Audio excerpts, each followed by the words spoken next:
O Senhor esteja convosco. Proclamação do Evangelho de Jesus Cristo segundo Mateus. Naquele tempo, Jesus disse aos seus discípulos: a vinda do Filho do Homem será como no tempo de Noé, pois nos dias antes do dilúvio, todos comiam e bebiam, casavam-se e davam-se em casamento, até o dia em que Noé entrou na arca. E eles nada perceberam até que veio o dilúvio e arrastou a todos. Assim acontecerá também na vinda do Filho do Homem. 2 homens estarão trabalhando no campo, um será levado e o outro será deixado. 2 mulheres estarão moendo no moinho, uma será levada e a outra será deixada. Portanto, ficai atentos, porque não sabeis em que dia virá o Senhor. Compreendei bem isso. Se o dono da casa soubesse a que horas viria o ladrão, certamente vigiaria e não deixaria que a sua casa fosse arrombada. Por isso, também vós ficai preparados, porque na hora em que menos esperais, o Filho do Homem virá. Palavra da salvação. Glória a vós, Senhor.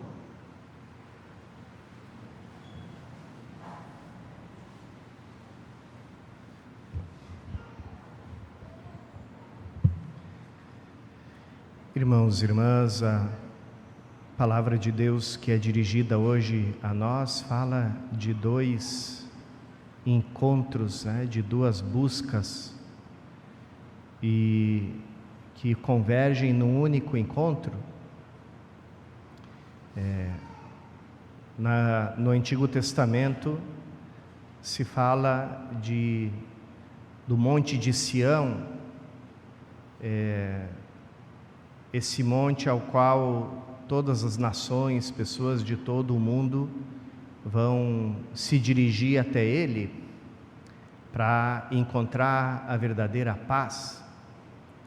Monte de Sião era o monte onde ficava o antigo templo de Jerusalém, o templo de Salomão, templo que foi destruído depois no tempo da vida terrena de Cristo.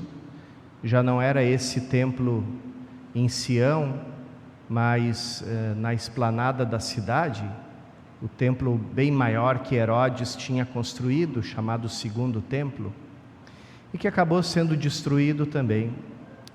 Mas Sião não tinha só o templo, tinha também a casa de Davi, e tinha aquela casa onde Jesus celebrou a última ceia com os seus discípulos, e ali onde aconteceu a Eucaristia e o mandato de Cristo, fazei isto em memória de mim.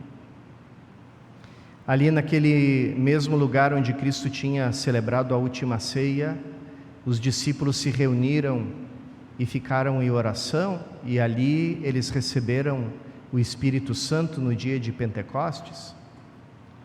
E ali também aquela multidão de todos os países, como conta nos Atos dos Apóstolos, que foi até aquela casa escutar os apóstolos.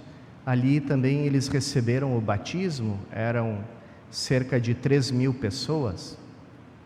Então ali a gente tem, de alguma forma, tudo aquilo que a igreja chama a iniciação cristã, o batismo, a confirmação, o derramamento do Espírito Santo e a Eucaristia,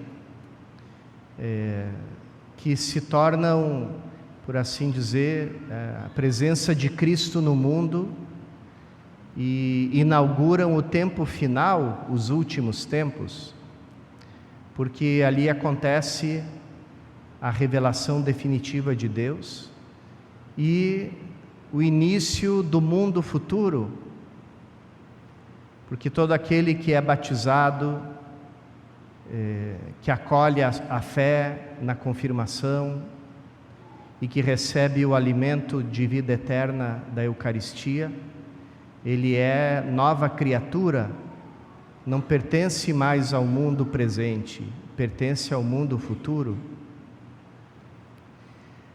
Todos nós vamos ao mundo dando esse testemunho do mundo futuro. A gente faz a experiência do mundo futuro onde? Justamente na missa, na Eucaristia. Aqui a gente participa da glória do céu, do banquete eterno do Cordeiro de Deus e da vitória definitiva de Cristo, e recebe a garantia dessa vitória e da nossa vitória junto com Ele a cada Eucaristia. Então, nós já não somos do mundo que passa, somos do mundo futuro. Cristo fala aqui no Evangelho da Arca de Noé, e diz que nos tempos de Noé, como é que o povo vivia. Jesus não reporta aqui nenhum pecado, né? São Paulo, na segunda leitura, fala dos pecados, dos excessos das pessoas, né? As bebedeiras, as comilanças, né? As orgias, todo aquele desespero existencial do homem que procura se alienar, consumindo os prazeres que depois tornam ele um escravo. Mas Jesus não fala de uma situação de pecado, ele fala justamente da vida de todos os dias, como ela acontece no mundo. E é uma vida que não leva em conta esse mundo que passa e que dá lugar ao mundo novo, à nova criação que começa com a ressurreição de Cristo. E como nos tempos de Noé, só alguns entraram na arca e esses se salvaram. Os outros ficaram junto das coisas que passam no mundo que passou. Os padres da igreja usavam muito a imagem da igreja como a arca de Noé, ou seja, aquele lugar onde existe a salvação, aquele lugar onde a gente está. A arca de Noé talvez não fosse o lugar mais agradável do mundo, né? Tinha todos os bichos possíveis e imagináveis ali, né? Na Santa Igreja de Deus a situação não é muito diferente, né? E alguém pode dizer: a igreja está muito mal, né? Vou sair dessa arca. Bom, quem sai dessa arca morre afogado, né? Volta para o mundo das coisas que passam. Então, os padres da igreja usavam essa imagem para dizer: por mais coisas ruins, coisas deploráveis que você encontra na igreja, ela é o lugar da salvação, ela é o lugar do encontro com Cristo, ela é o lugar onde a gente já começa a viver a vida futura, o mundo definitivo.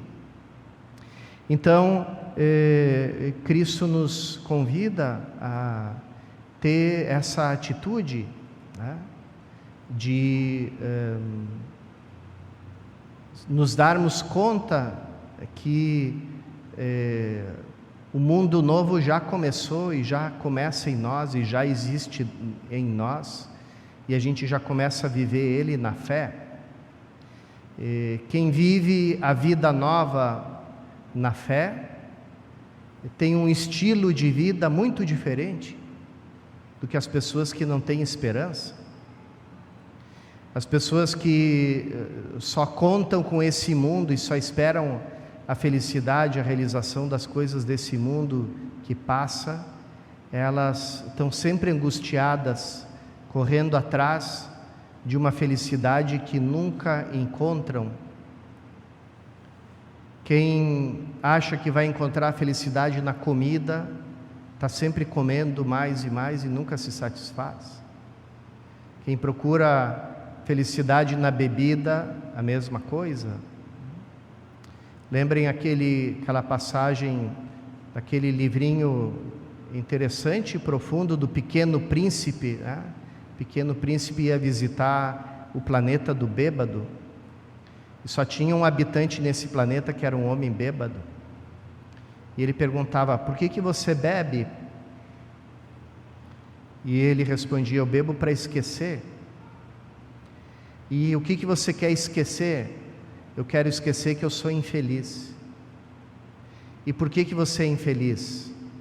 Eu sou infeliz porque eu bebo. Então, é a perfeita imagem de um planeta, né, que está sempre girando em torno de si mesmo e sempre repetindo o mesmo movimento e sempre preso na mesma órbita, né?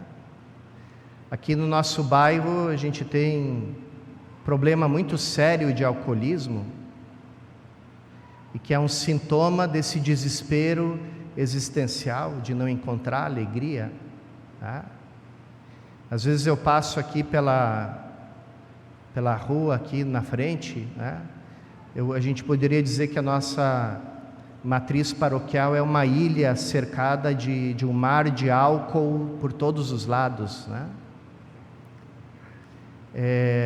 E aí eu vejo esses senhores de meia idade que passam o dia todo ali sentados, né? Aí eu pergunto: cadê a família desses senhores? Cadê a esposa deles? O que eles não encontram na família, no lar, que eles vêm buscar no fundo do copo da cachaça? Todas essas pessoas cambaleando pelas ruas, né, completamente embriagadas aqui na nossa praça, quantidade de gente bêbada, drogada que aparece, né? Então, é a imagem de um mundo que procura beber a felicidade e não encontra a felicidade no fundo do copo, e acha que o problema é que não bebeu o suficiente. E assim todas as outras coisas, irmãos e irmãs, sexo, dinheiro, poder, todas as ilusões, os falsos deuses que só deixam o coração vazio e deixam a nossa humanidade escrava e presa e obrigada à maldade, obrigada à injustiça. São Paulo nos diz: vocês se revestiram de Cristo, vocês são criaturas novas, vocês agora são livres, vocês encontraram aquilo que as pessoas procuram nos falsos deuses e não encontram. Então despertem para isso, fiquem atentos, alertas para essa nova condição que vocês receberam, porque se a gente não presta atenção, a gente se distrai. Quando a gente vê, a gente está se comportando do mesmo jeito que os outros, que as pessoas que não têm Deus. Muitos pensam que o testemunho de sobriedade, de equilíbrio, de harmonia, que é o estilo de vida do cristão, que isso é fruto de uma repressão, a igreja malvada que não deixa você aproveitar o bom da vida e te proíbe de tudo aquilo que é bom, tudo aquilo que traz alegria e divertimento para o ser humano. Eles não entendem que a gente tem uma alegria que o mundo não pode dar, que o mundo não pode conhecer e o mundo não pode nem sequer entender. A alegria, a paz do Espírito Santo, a alegria que nos dá a fé e a esperança, a alegria infinita no Espírito Santo, de quem vive a vida no Espírito, de quem vive a vida em Deus. Então, a gente pode ver aqui que existe uma grande diferença em quem vive com esperança e quem vive sem esperança, em quem é cidadão da pátria futura, do reino futuro que já está entre nós, na fé. E quem não tem esperança, quem ainda fica mendigando as migalhas que o mundo pode oferecer e que nunca contentam, nunca preenchem o coração humano. Que nós, irmãos e irmãs, sejamos testemunhas dessa esperança, que a nossa maneira de nos comportar, o nosso estilo de vida marcado pela liberdade, seja um sinal desse dia eterno que já se aproxima de nós, que vai iluminar a noite do mundo com um brilho que nunca mais vai ter fim.